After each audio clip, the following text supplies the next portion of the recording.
Olá, querido irmão, querida irmã, meu amigo, minha amiga.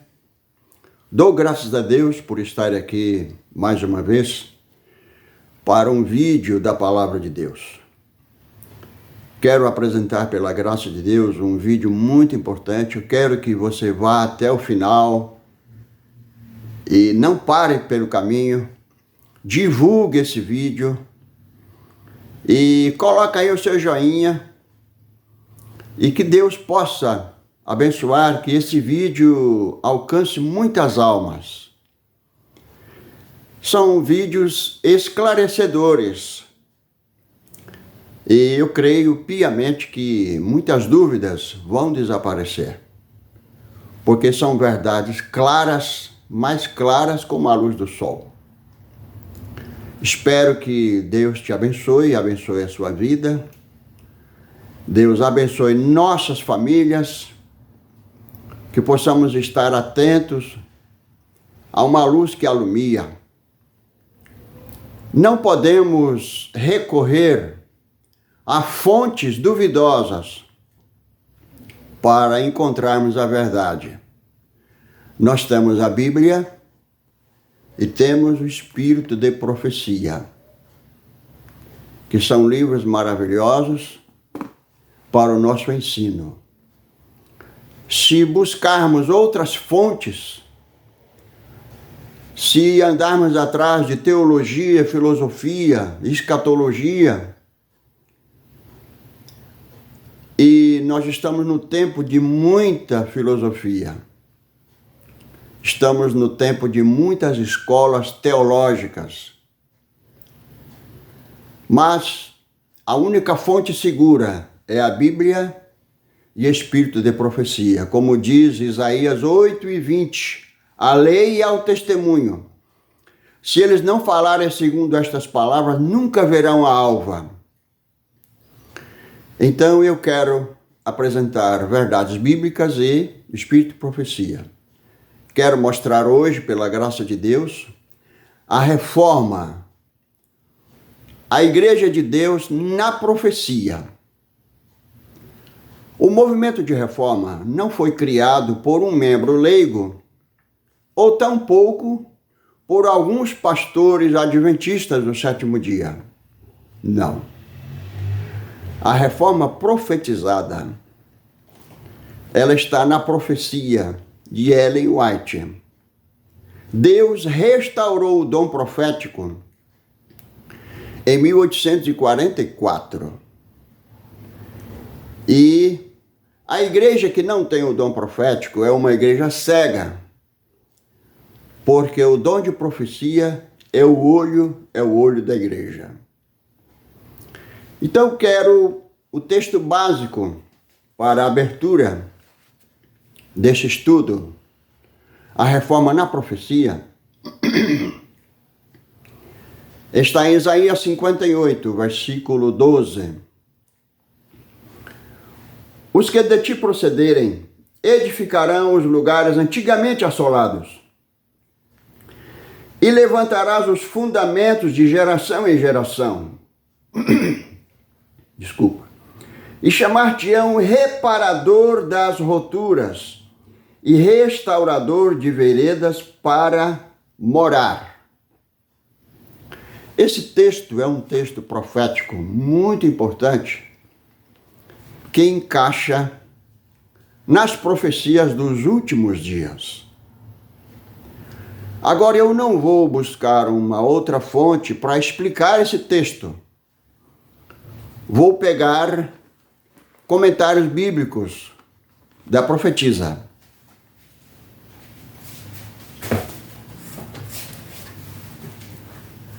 No comentário bíblico, 4º volume, explicando Isaías 58:12, diz assim, na página 1268, diz assim: características dos verdadeiros reformadores. Aqui são dadas as características dos que serão reformadores que empunharão a bandeira da terceira mensagem angélica, que ousadamente confessam ser o povo de Deus, que guardam os mandamentos, que honram a Deus e que estão fervorosamente empenhados aos olhos de todo o universo em edificar as antigas ruínas. Preste atenção agora. Quem é que os chama de reparadores de brechas e restauradores de veredas? É Deus. Seus nomes estão registrados no céu como reformadores, restauradores, como levantadores dos fundamentos de muitas gerações. Esse é o comentário bíblico de Ellen White, tá? No 4º volume da Casa Publicadora Brasileira, na página 1268. Então, é Deus quem chama a sua igreja de reforma. É Deus quem chama os fiéis nesses últimos dias de reformadores. Seus nomes estão escritos no céu como reformadores. Agora vamos à primeira profecia para o movimento de reforma. Amós 3, verso 7, já um versículo bem conhecido, que Deus não faz nada sem revelar os seus segredos aos seus servos, os profetas. Ellen White, nas suas visões, eu quero apresentar duas visões aqui, bem claras, e não tem para onde ir. É para pegar ou largar, aceitar ou rejeitar, não tem para onde ir. Tem sim, seguir os ensinamentos da profetisa. No livro Serviço Cristão, na página 38, aqui mostra a situação da igreja. Enche-me de tristeza quando penso em nossa condição como povo. O Senhor não nos cerrou o céu, mas nosso próprio procedimento de constante apostasia nos separou de Deus. Pecados graves e presunçosos têm habitado entre nós. E, no entanto, a opinião geral é que a igreja está florescendo e que paz e prosperidade espiritual se encontram em todas as suas fronteiras. Aqui está dizendo que a White estava muito triste com a situação da igreja. Situação de apostasia, desobediência, até mesmo dúvidas quanto ao dom profético. A gente vai ver daqui a pouco, mais na frente, a leitura. A igreja estava crescendo e florescendo, mas crescendo como? Eu quero mostrar para vocês quantos membros compunha a Igreja Adventista do Sétimo Dia em 1915. Aqui no livro História do Adventismo, página 213, diz assim: ela, a profetisa, faleceu com fé triunfante numa ensolarada sexta-feira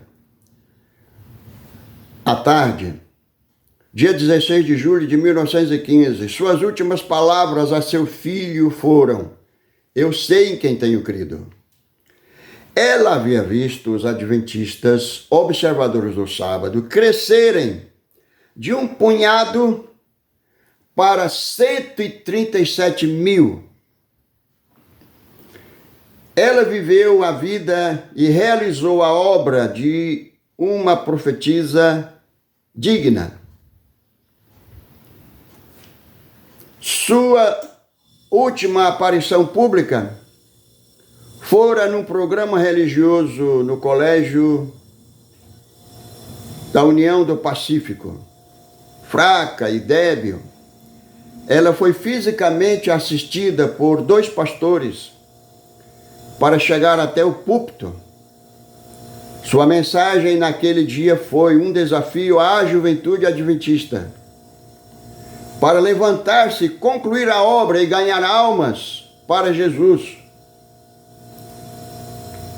para o breve retorno. Bom, 137 mil. Agora veja, a igreja estava florescendo, muita gente. E desses 137 mil, povo demais. Ela viu a igreja crescendo, um punhadinho de 11 pessoas para 137 mil, no pequeno período. Um período do seu tempo profético. Agora veja a continuação de Serviço Cristão 39 agora. A igreja deixou de seguir a Cristo, seu guia, e está constantemente retrocedendo rumo ao Egito.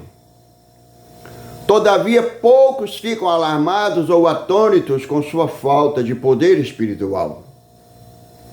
Dúvidas e mesmo descrença dos testemunhos do Espírito de Deus estão levedando nossas igrejas por toda parte. Satanás assim o deseja. Qual o desejo de Satanás? A pessoa duvidar dos livros da irmã White, ou aceitar algumas partes e rejeitar aquela parte sucinta que leva as pessoas a praticar a reforma. Agora veja, todavia poucos ficam alarmados. A igreja estava indo para onde? Para o Egito. Mas a igreja de Deus, ela não deve ir para o Egito. A igreja, Deus tirou ela do mundo para seguir em frente, para Canaã, não para o Egito. Mas existia dentro da igreja um pequeno número. Todavia, poucos ficam alarmados ou atônitos com sua falta de poder espiritual. Poucos. Esses poucos, virando a página 41.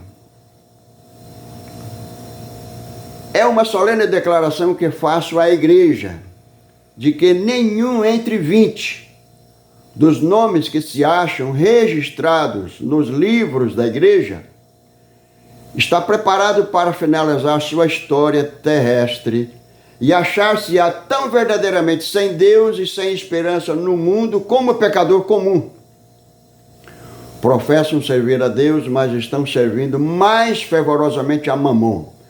Esta obra, feita pela metade, é um constante negar a Cristo, de preferência a confessá-lo.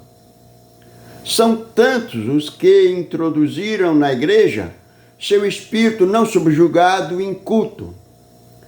Seu gosto espiritual é pervertido por suas degradantes corrupções imorais, simbolizando o mundo no espírito, no coração, nos propósitos, confirmando-se as práticas concupiscentes, e são inteiramente cheios de engano em sua professa vida cristã, vivendo como pecadores e alegando ser cristãos. Veja a situação da igreja. Nenhum entre 20 dos que compunham a igreja estava assim preparado para chegar no final da história. Porque a crise estava chegando. A prova para a igreja estava chegando. Grandes provas a igreja vem passando. Assim como o povo de Israel passou por grandes provas depois da travessia do Mar Vermelho, assim também, depois da decepção de 1844, aqueles menos de uma dúzia, passando por provas e mais provas, até chegar à organização do movimento adventista. Muitas provas e, posteriormente, provas e mais provas. Agora, nenhum entre 20. Aí você pega a calculadora, calcula assim, coloca 137 mil vezes 2%. Porque se fosse 5%, seria 1 em 20. 1 em 20 seria 5%. Mas nenhum em 20, pode pegar a calculadora. 137 mil vezes 2% vai chegar a um cálculo aí de 2.740 membros. Quase 3 mil membros. Então esses poucos da página 39, todavia poucos ficam alarmados ou atônitos com sua falta de poder espiritual. Esses poucos são justamente esses aqui, nenhum entre 20. Uma solene declaração, nenhum entre 20 da página 41. Agora, o que esses poucos da página 39 e esses nenhum entre 20, que é o mesmo número, da página 41, o que eles deveriam fazer? Os que pretendem ser cristãos e querem confessar a Cristo, devem sair dentre eles e não tocar nada imundo e separar-se. Aí a continuação. Olha aí, profecia para o movimento de reforma. Justamente quando veio a crise, veio também a separação. Então, como eu já disse nos vídeos anteriores, Deus não gosta de separação. Mas tem um momento que é necessário fazer. Como aconteceu no céu, como aconteceu na igreja judaica, a separação, Jesus teve que criar um movimento separado. E também a própria igreja adventista, ela começou também com pessoas separadas, veio da igreja católica, veio da metodista, veio da batista, e assim sucessivamente. Então, em 1914 a 18, veio uma crise enorme para a igreja. Aqui está, no livro Testemunho para os Ministros, tá? Testemunho para os Ministros, na página 513, ela diz assim, olha, aos que estão reunidos na Assembleia Geral de 1913, faltava um ano para chegar à Primeira Grande Guerra Mundial. Aí ela diz assim, olha, na página 514, necessitam-se agora homens de compreensão clara. Deus está apelando para os que desejam deixar-se guiar pelo Espírito no trabalho de completa reforma. Vejo uma crise adiante de nós. E o Senhor roga a seus obreiros que se ponham a postos. Então ela advertiu os irmãos da Conferência Geral, os delegados, o coração da igreja advertiu e diz, olha, vem aí uma crise. Necessitam-se agora. Agora quando? Em 1913. Homens de compreensão clara. Quem são esses homens de compreensão clara? Aqueles da página 39 do Serviço Cristão. Alguns somente estão alarmados com a situação da igreja, que é o mesmo número de nenhum entre 20 da página 41. Homens de mente clara, firmes, homens determinados, homens como Natã, homens como João Batista, homens como os 3 hebreus da fornalha ardente, homens como Daniel, firme e forte.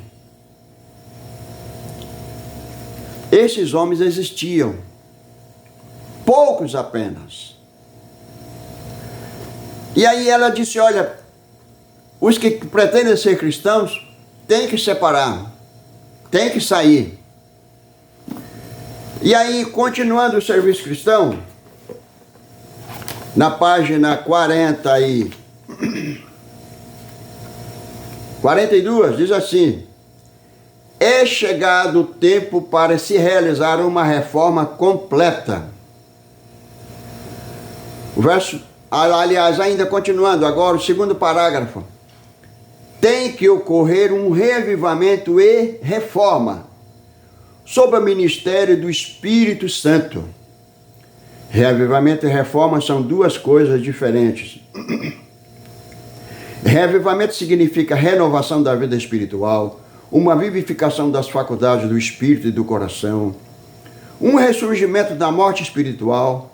Reforma significa reorganização, mudança de ideias, teorias, hábitos e práticas.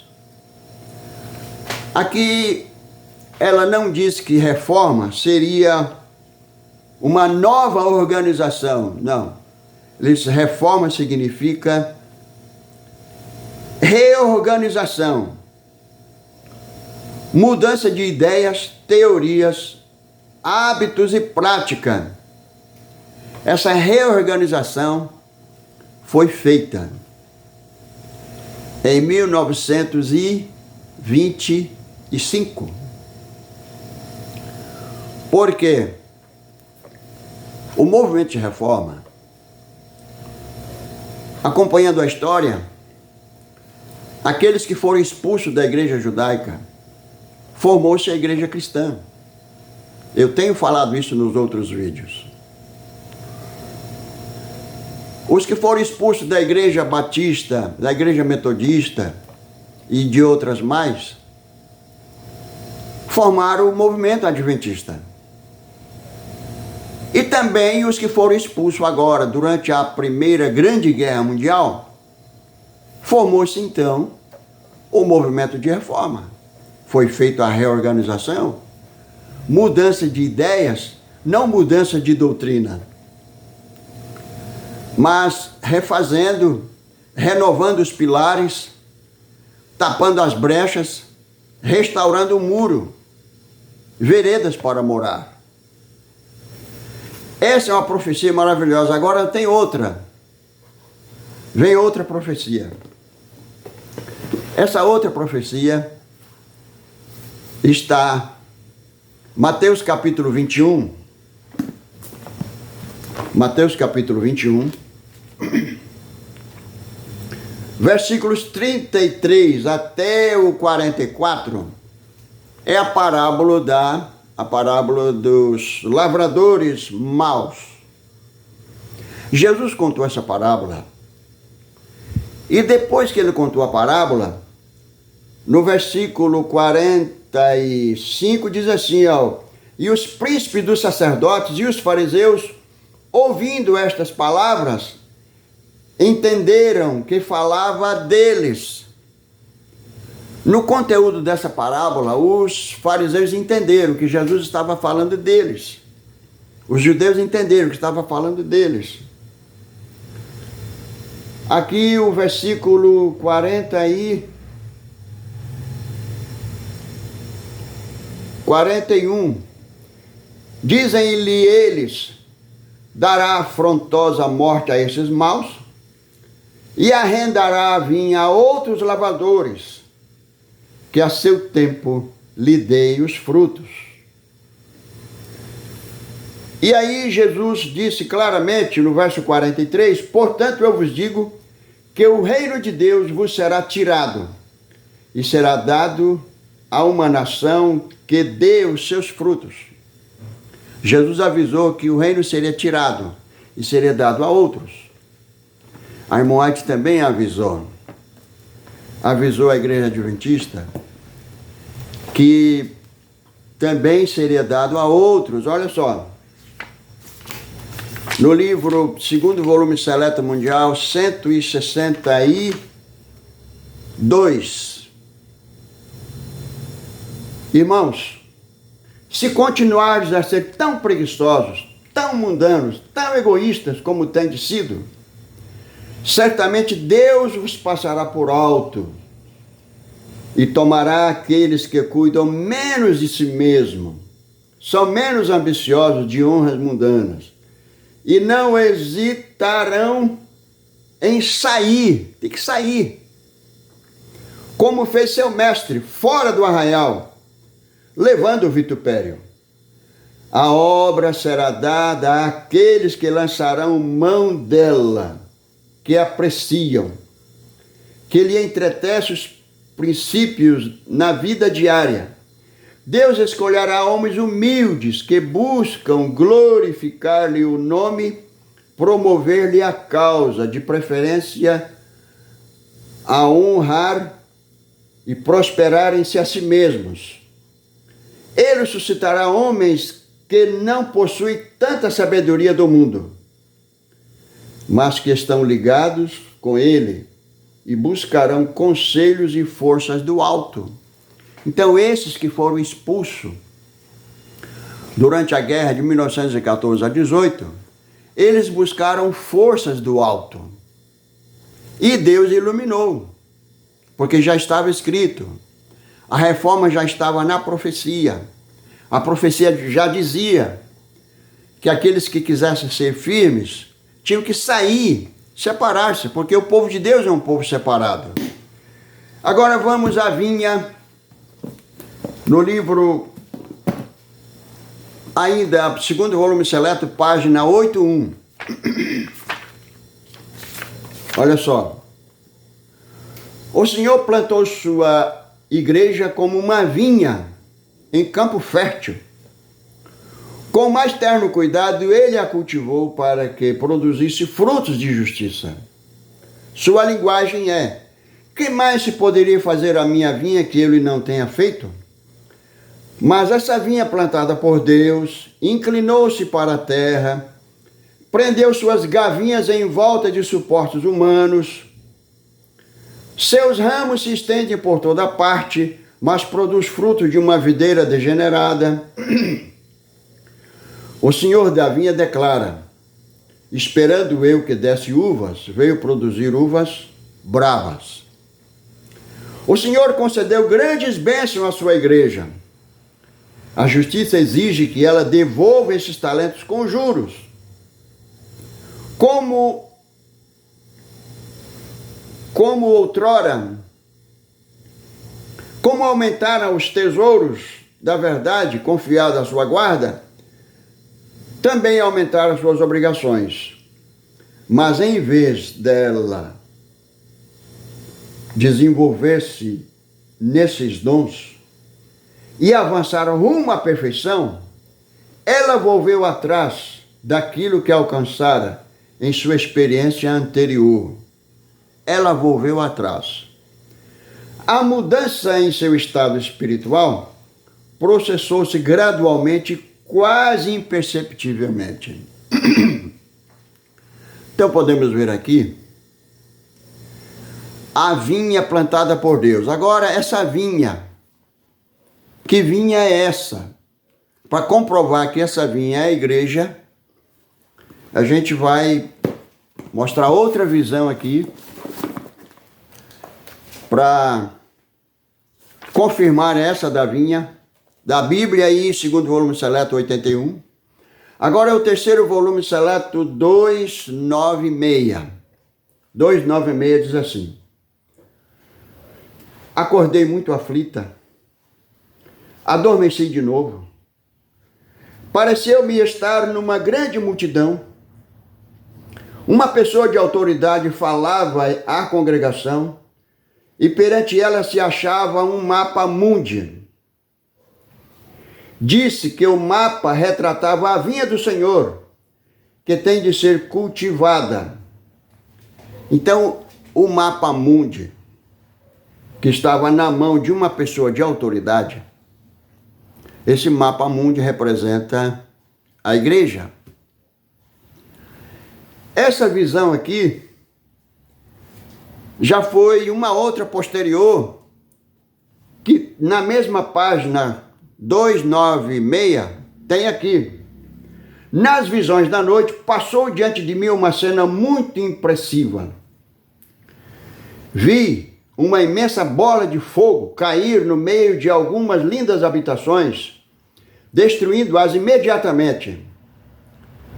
Ouvi alguns dizerem: sabíamos que os juízos de Deus sobreviriam à terra, mas não sabíamos que viriam tão cedo. Outros, com assento de vós, agoniante, diziam: os senhores sabiam, por que então não nos disseram? Nós não sabíamos. Por toda parte ouvi pronunciarem-se semelhantes palavras de exprobação. Foi que ela acordou aflita, tá? Adormeceu de novo. Aí apareceu uma pessoa de autoridade na reunião, tendo na mão um mapa mundi. Aí disse para ela que esse mapa mundi representava a vinha do Senhor. Quando a luz do céu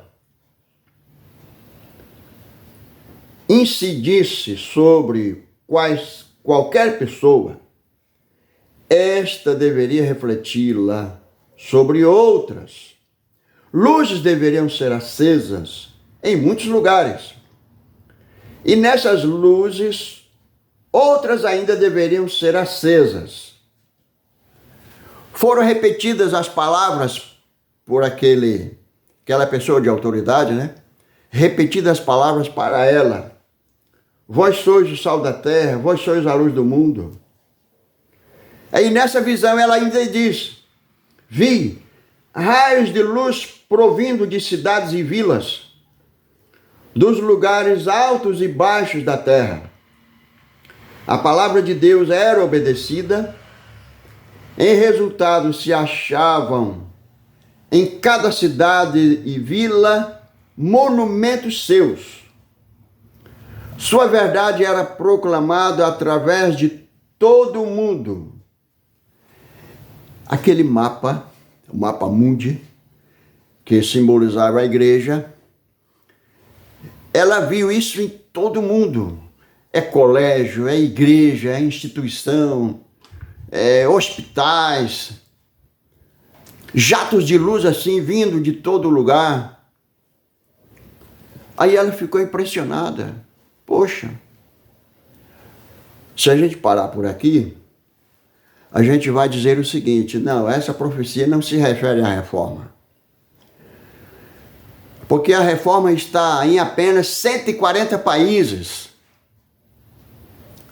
E nós, os adventistas, estamos em mais de 200 países.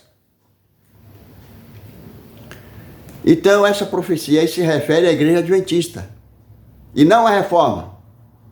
Agora, vamos continuar a leitura? Preste atenção. Estou falando em profecia.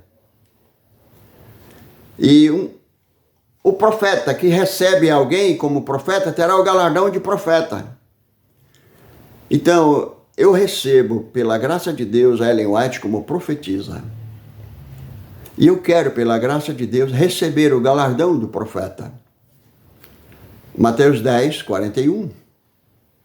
Então você também precisa receber o galardão de profeta. Agora, aceitar o que está escrito. Olha a continuação. Então, foi removido esse mapa. E essa vinha foi removida. Foi removido esse mapa e colocado outro em seu lugar. Nesse, a luz brilhava em poucos lugares apenas. O restante do mundo estava em trevas, havendo unicamente uns lampejos de luz aqui e ali. Disse o nosso instrutor: esta escuridão, olha a explicação aí do instrutor, a explicação da parábola, do mapa mundi, da vinha. Esta escuridão é consequência de seguirem os homens o seu próprio caminho. Abrigaram hereditárias e cultivadas tendências para o mal. Tornaram as dúvidas, as murmurações e acusações a principal preocupação de sua vida. Seu coração não está reto para com Deus. Esconderam debaixo do alqueire a sua luz. Então o que o movimento adventista fez e continua fazendo? deixando a luz debaixo do alqueire. E quando alguém diz, não, a luz tem que ser levantada, tem que... Não, peraí, não precisa assim avançar muito não, porque senão vai espantar as almas. A mensagem tem que ser pregada assim mais leve, porque senão como é que a gente vai ter muita gente? Ter muito dízimo? Então, para o progresso da igreja, a verdade tem que ser colocada assim mesmo, branda, bem mais baixa, não pode ser assim não. Aí esconde a luz debaixo do alqueire. Agora, quando seria a troca desse mapa? O mapa é pequeno, colocado no lugar do grande, esse mapa mundi. Quando é? Olha, meditações matinais, Maranata, até foi novamente publicada, né? Na página 23, Maranata, diz assim, as bolas de fogo, olha. Não faz muito tempo, passou diante de mim uma cena muito impressiva. Vi uma imensa bola de fogo cair no meio de algumas belas mansões, ocasionando sua imediata destruição. Olha a bola de fogo. Continuando aqui. Logo, sérios conflitos surgirão entre as nações. Conflitos que não cessarão até que Jesus venha. O mundo está insuflado pelo espírito de guerra. As profecias do capítulo 11 de Daniel já alcançaram quase o seu final cumprimento. Então aqui está falando dessas bolas de fogo, está falando da guerra de 1914 a 18. Ela disse, logo sérios conflitos surgirão entre as nações. Guerras e mais guerras. Agora alguém diz, não, a irmã não falou nada sobre essa guerra, mas está aí, está escrito. Quando a pessoa fala isso, que ela não falou nada e tal, não sei o quê, é porque não examina. Fica lendo outros livros e esquece de mergulhar. Quer ser um teólogo reconhecido por Deus? Quer ser um filósofo? Ou um professor autêntico? Vá à Bíblia. E os livros? Espírito de Profecia.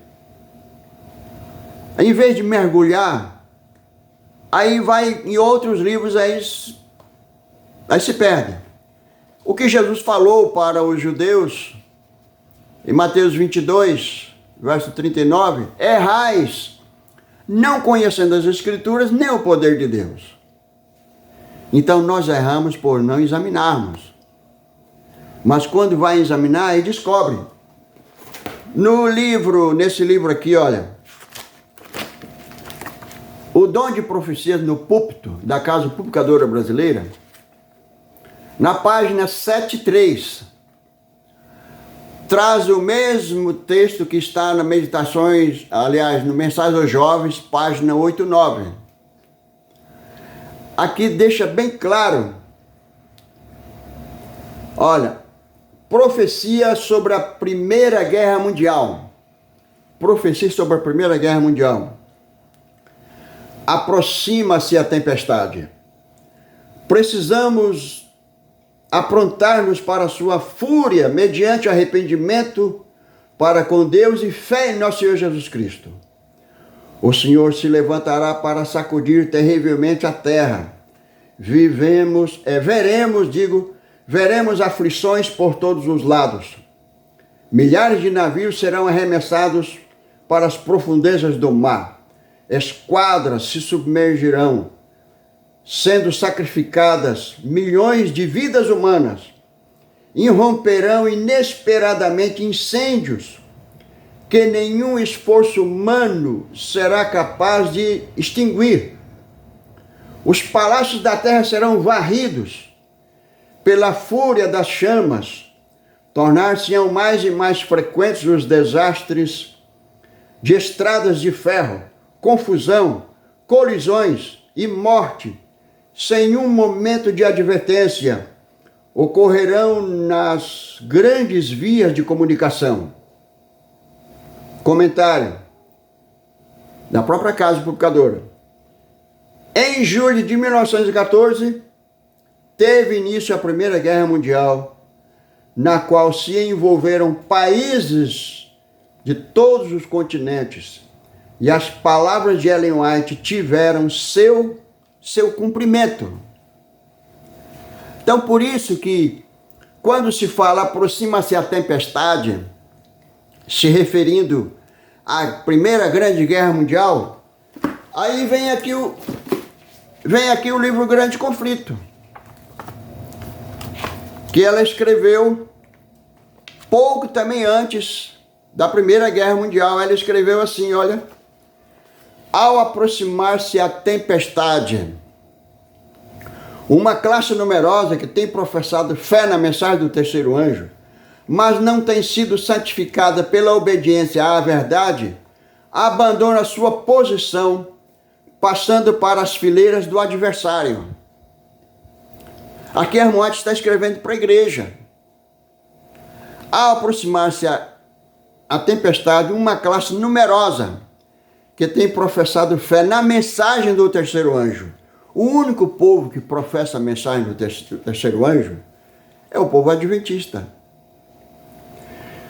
E quando essa tempestade chegasse, eles iam abandonar a posição. Qual a posição? No livro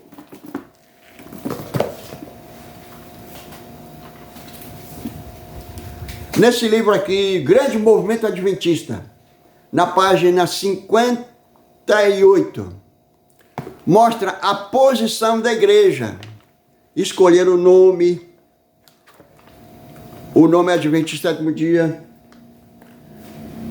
Nós, os signatários, mediante este, nos associamos como igreja, adotando o nome de Adventista do Sétimo Dia, prometendo guardar os mandamentos de Deus e a fé de Jesus.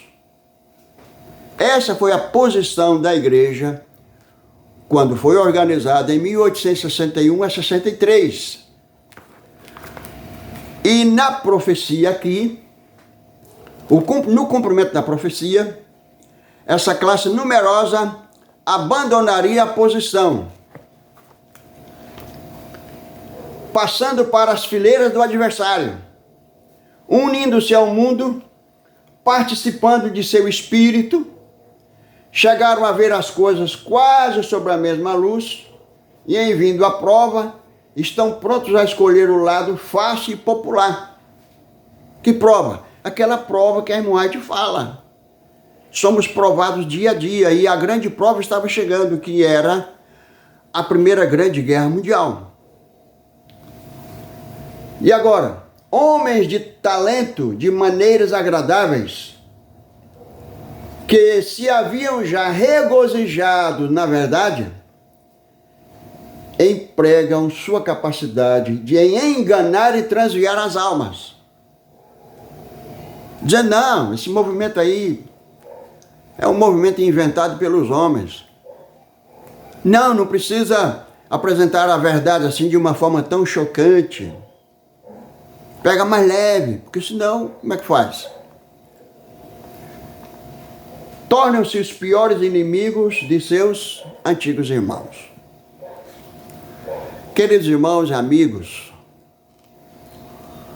nós queremos continuar firmes, transmitindo a verdade como ela é na profecia.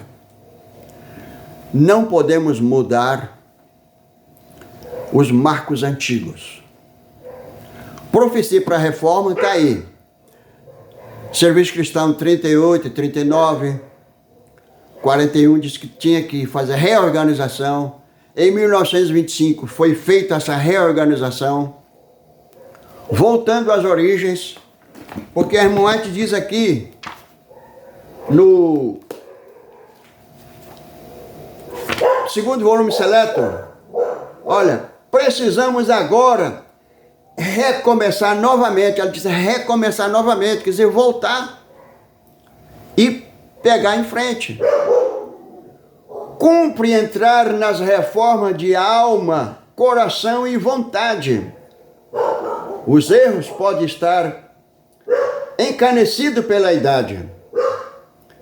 Esta, porém, não torna o erro verdade, nem a verdade em erro. Tá? O erro pode estar bem velhinho já, né? Mas o erro continua erro. E verdade sempre é verdade. Então ela disse, precisamos recomeçar. Aí ela diz, olha, abaixar as normas a fim de conseguir popularidade, aumento de número e tal, mostra grande cegueira.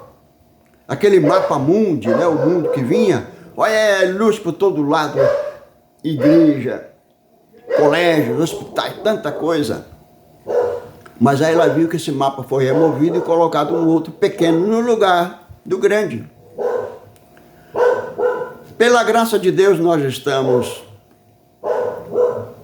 em 140 países aproximadamente, ou mais um pouquinho. Tivemos agora a conferência geral na Colômbia. E graças a Deus os representantes do mundo, 140 países estiveram ali. Foi uma bênção. E Deus está abençoando ricamente esse movimento.